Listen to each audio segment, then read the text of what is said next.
Hey everybody, welcome to Mackey Arena, Peegs.com. Trevor Andershock, Jeff Rabjohn's here with you. Indiana loses 81-76, a game they had a 6-point lead with about 5.5 minutes to play. Had chances to win it at the end. Had some outstanding performances. Unfortunately, once again, IU's late game execution was lacking. Miles Rice ends up getting blocked on chance for a go-ahead drive, and Indiana ends up with a loss. Trevor, I guess let's kind of like start with the Indian, kind of work backwards here. Late game execution certainly looked like a problem. Matt Painter even said he felt Purdue was fortunate Trey Galloway didn't have the ball in his hands because Trey was making plays. Your thoughts on IU's late game execution? Yeah, I think it goes back to a play that Braden Smith made for Purdue. Ballo got it in the lane with about 1:30 left. Looked like he could score without even dribbling the ball, but he puts it on the ground. Smith immediately pounces on it, gets a steal, gets it up ahead in transition. I think they get one free throw out of it from C.J. Cox.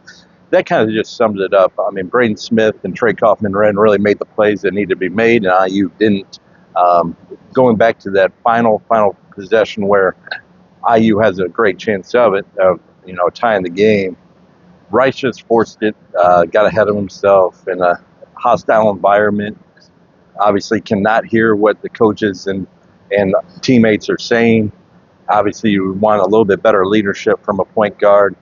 And like you said, the execution just was not there. You would also like to know if what was discussed in that huddle before that. Did IU know they had the timeout to call there? Was that, explained and communicated well? Obviously, they did not remember if so. So, like you said, another late game situation where IU does not execute, and it costs them a chance of a fantastic victory if they could have pulled it out, something that could have changed their season. Definitely would have changed their NCAA tournament resume. Instead, they lose, their third straight game in 5 of the last 6. Yeah, you do really wonder, why no timeout? Like you said, was it communicated? Was it not communicated? If it was communicated, did all 5 guys forget? Something just doesn't totally add up there. And obviously it comes on the heels of the Maryland situation. Indiana, 3.9 seconds to play. You got 5 guys on the court, and all of a sudden, hey, look Goody go in. Oh, hey, McKenzie and Bacco go in. There's kind of the mess there. So it's 2 games where late game execution has been a big issue for Indiana. The Hoosiers had a chance to win because a number of guys played well. Trey Galloway was fantastic, going to the right, like you mentioned in chat during the game. I was kind of living, driving the paint, driving the rim. Yeah. McKenzie and Bacco was absolutely fantastic. 25 points, shot it well. He had 25 points on the road against the top 10 team in the country. He had a fantastic offensive game. Anthony Leal, I thought, was pretty solid, pressed into playing some point guard. He's obviously not a natural point guard. Miles Rice didn't play much for most of the game. Woodson said he just didn't have it, so he went with the guys who were playing well.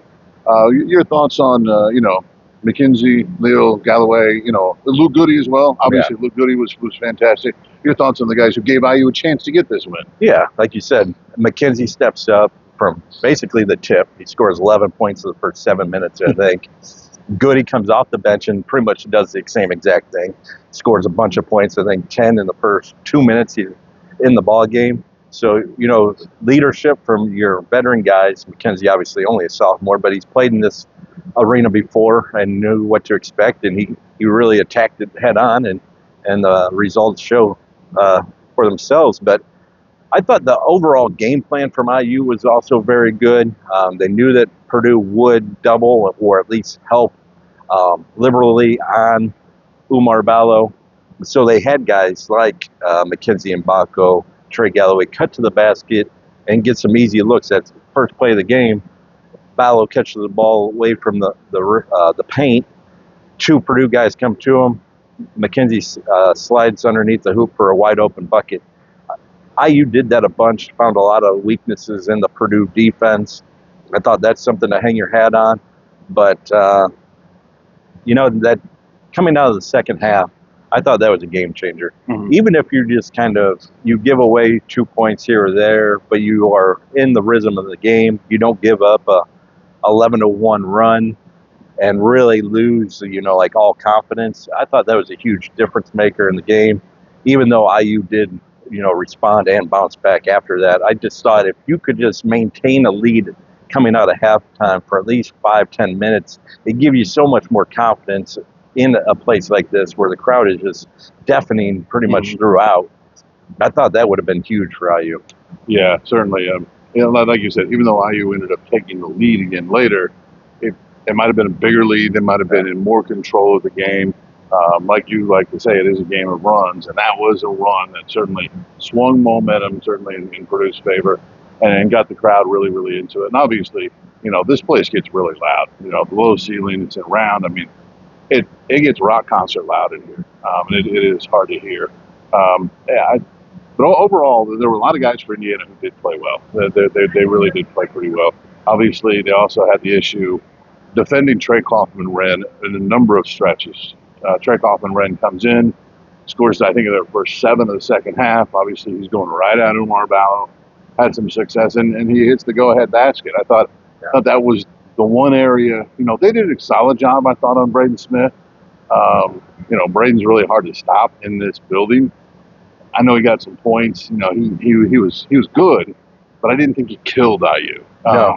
I thought Trey Kaufman-Renn was definitely a big factor. Yeah, Kaufman-Renn was fantastic. I never saw Purdue just pounding the ball into the paint coming out of halftime, going right at Umar Ballo one-on-one with Trey Kaufman-Renn. I did not see that coming.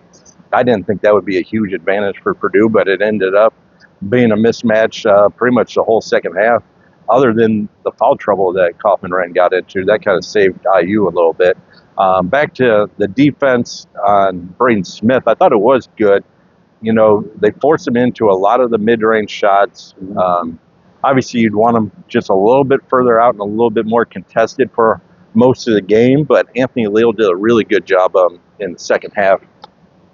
One, forcing turnovers. He ends up with 6 turnovers, and then only 4 of 9 from the field in the second half for Smith. That's what you kind of needed in the first half, where he goes 7 out of 12. If he's 5 out of 12, I think that's a totally different game, and they're kind of struggling to get above water at halftime instead of pretty confident only down 4. Right. Yeah, I thought overall Anthony Leal played a lot of really good basketball.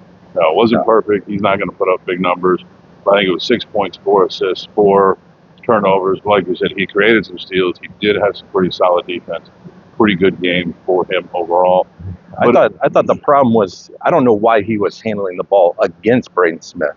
Yeah. If you're going to have him handle the ball, you need some type of switch where he's going against a different guy than Braden Smith, who can eat up good point guard alive, up and down the court.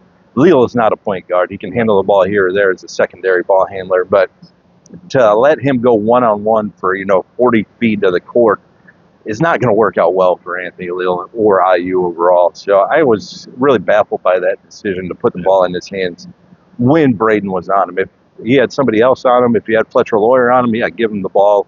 He's not going to face incredible pressure. He's going to be able to see the floor. He's going to be able to move the ball, get him into offense. But against Braden, that's not going to happen very often. Right. So at the end of the day, another loss for Indiana.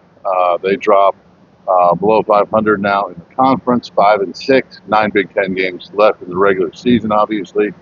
Indiana's still sitting there with just 2 quad 1 wins. So a lot of ground that they're going to have to make up to make the NCAA tournament.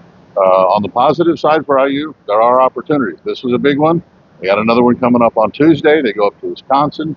The Kohl Center, obviously, not been a friendly place to Indiana, as everybody knows, well documented.